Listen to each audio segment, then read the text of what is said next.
বাঁচাও।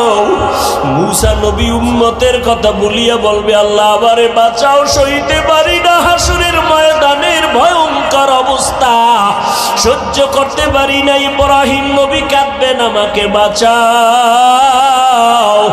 মূসা নবী, ইব্রাহিম নবী, ঈসা নবী, আদম নবী কাঁদবেন, আল্লাহ আমাকে বাঁচাও।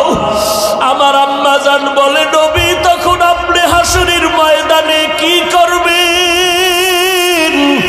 আপনি তো রাহমাতুল লিল আলামিন।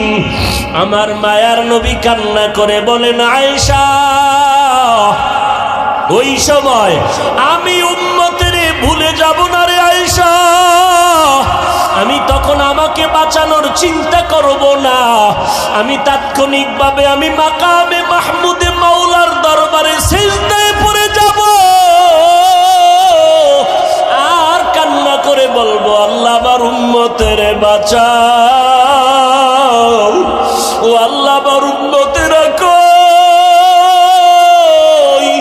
আমার একটা উম্মতের যেন জাহান্নামে না যায়, জাহান্নাম থেকে বাঁচাও। আমার একটা উম্মত জাহান্নামে গেলে আমি জান্নাতে যাব না।